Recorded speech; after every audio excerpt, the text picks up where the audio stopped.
Bonjour à tous, je suis Kevin Gall, ministère prophétique. Nous sommes le 27 juillet 2017, il est 14 heures, et j'aimerais vous faire une vidéo d'exhortation et d'avertissement concernant un certain type d'esprit démoniaque que je qualifierais d'esprit amoureux. Il est très important de comprendre que dans l'Ancien Testament, les hommes de Dieu avaient des ennemis, et parmi ces ennemis, il y avait des ennemis qui n'étaient pas forcément des rois, ni des princes, ni des chefs, ni des guerriers, mais au contraire des esprits qui étaient tout proches d'eux et du sexe opposé, autrement dit des femmes. À plusieurs reprises dans l'Ancien Testament, on voit que Satan a suscité des femmes pour faire tomber des hommes de Dieu dans les péchés d'impudicité, mais également de folie, de corruption, d'idolâtrie, d'abomination devant Dieu. Et au final, cela a causé la ruine et même la mort de certains hommes de Dieu. On sait que l'Ancien Testament était l'ombre des choses à venir et qui sont venues. On sait que l'Ancien Testament nous parle de faits, d'histoires, de personnages qui en vérité reflètent le monde spirituel, le combat spirituel, les réalités spirituelles et même des esprits. Et vous avez des types de démons qui sont tout à fait incarnés dans des personnages bibliques de l'Ancien Testament. Et concernant ce que je suis en train de vous expliquer, vous avez des pièges du diable qu'on peut retrouver notamment dans l'histoire de Samson et Delilah, dans Joseph, la femme de Potiphar aussi. Dans beaucoup de passages, on voit des hommes de Dieu qui tombent. On connaît également l'histoire de Salomon, on connaît l'histoire de David. Et il faut vraiment que les hommes de Dieu perçoivent et discernent ces choses. Normalement, il n'y a pas trop de soucis, sauf qu'en réalité,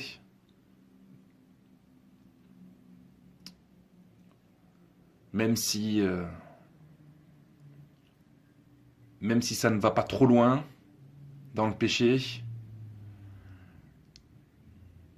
je veux dire par là que le Saint-Esprit avertit que beaucoup tardent à discerner et à chasser, à repousser ces esprits démoniaques.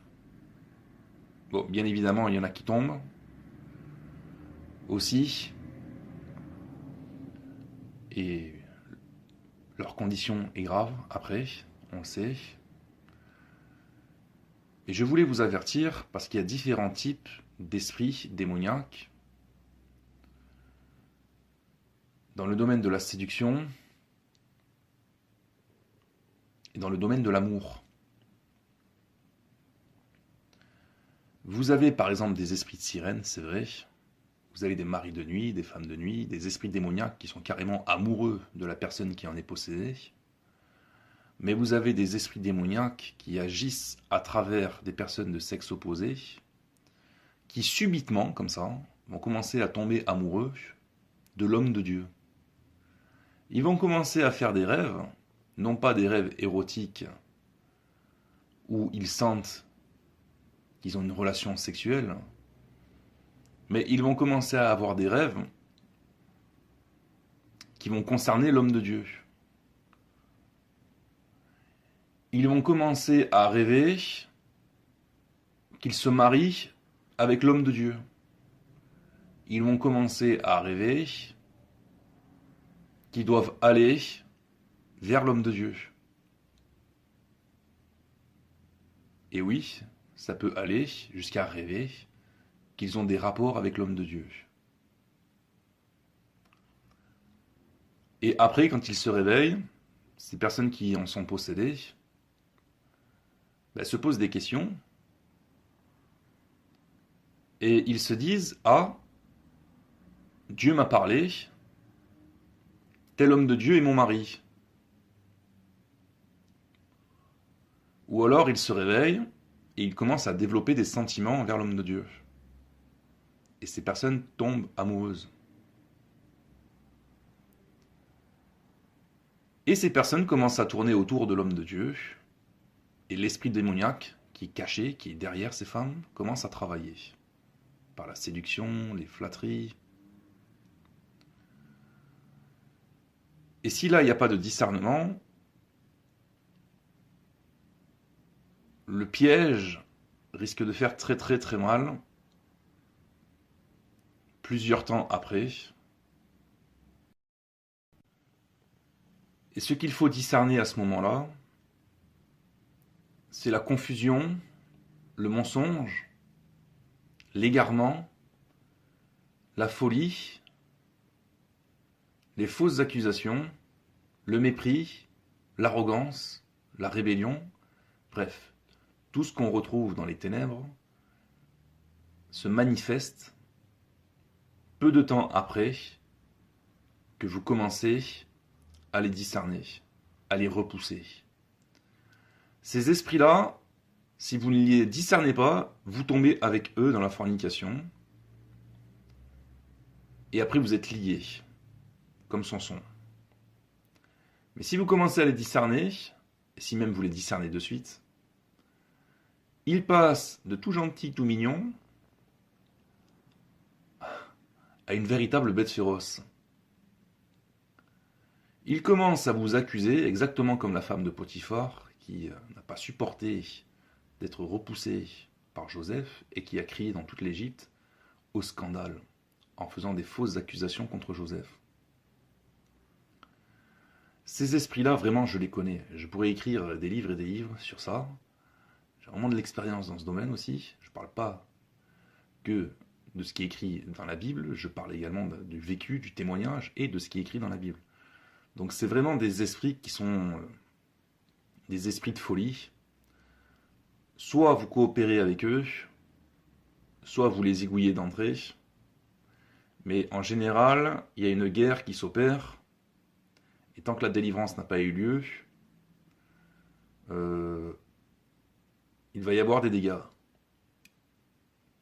Jusqu'à ce que Dieu intervienne également.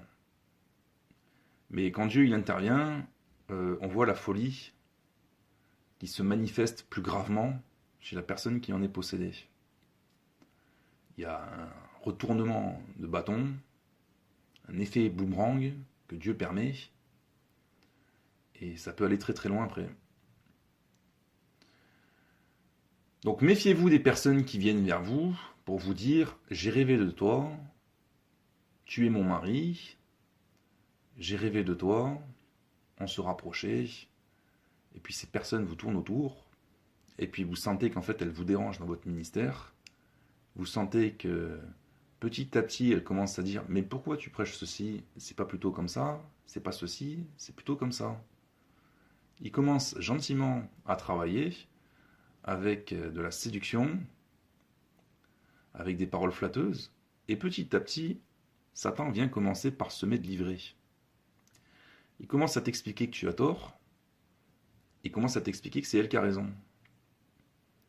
Et si tu te rebelles, il commence à t'expliquer que tu es orgueilleux. Et elle est humble. Donc il y a un retournement, si vous voulez, qui s'opère petit à petit. Et le but, c'est de vous faire taire, vous rabaisser, vous faire asseoir, et à l'arrivée, vous humilier, si jamais vous commencez à les discerner et à les chasser. Donc, je dis, méfiez-vous des personnes qui rêvent de vous et qui vous disent « Tu es mon mari », et puis qui ouvrent leur cœur, qui ont des sentiments pour vous, etc., alors que ces personnes ne sont pas délivrées. C'est par les démons qu'ils sont poussés, parce que les démons, je vous signale, qu'ils agissent également dans les âmes et dans les émotions. Dans le domaine de la sorcellerie, vous avez la magie rose, vous avez la magie rouge, ce qu'ils appellent les occultistes les retours d'affection. les incantations liées à ça.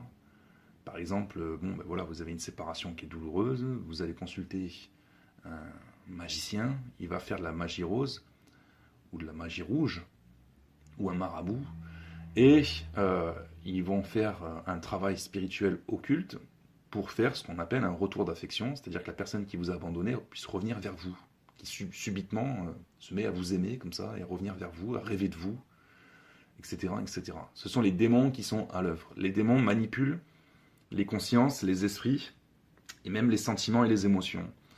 Donc, je le répète une dernière fois, gardez l'œil ouvert sur ces choses.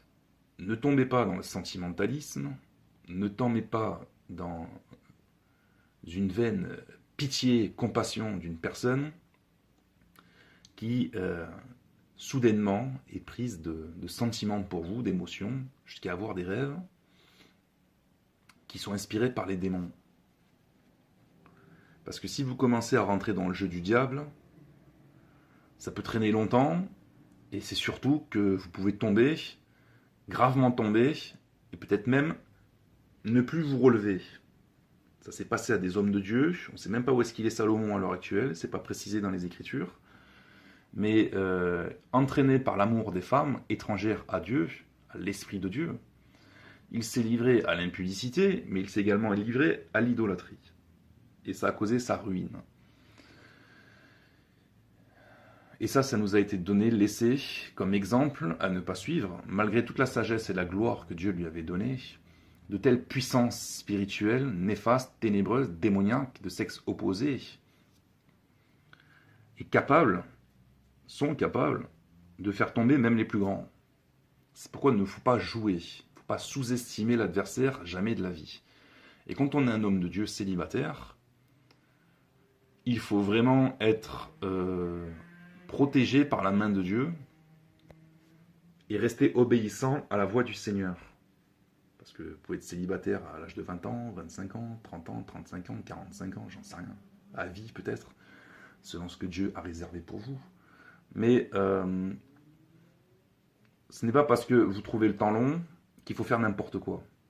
L'amour sans le discernement spirituel, sans la sagesse spirituelle et sans l'obéissance à Dieu, c'est la mort assurée. Vous voyez ?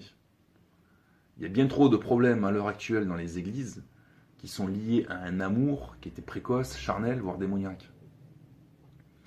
Sans sagesse, sans discernement, sans patience, et après ça pleure, il y a des divorces. Ah, il m'a blessé, il m'a brisé, ah, ceci, ah, cela, alors qu'en vérité, la personne à la base n'était pas délivrée des démons. Donc j'ai fait beaucoup de vidéos sur ce point, dans beaucoup de vidéos j'en parle, je fais des parenthèses, j'explique. Il faudrait approfondir au niveau des Écritures, mais là, avec une exhortation comme celle-ci, ça devrait suffire. Normalement, si vous êtes un jeune chrétien célibataire, ou une jeune chrétienne célibataire, vous avez déjà dû voir opérer ce genre d'esprit. Donc faites attention, c'est le message du Seigneur en ce jour. Au revoir.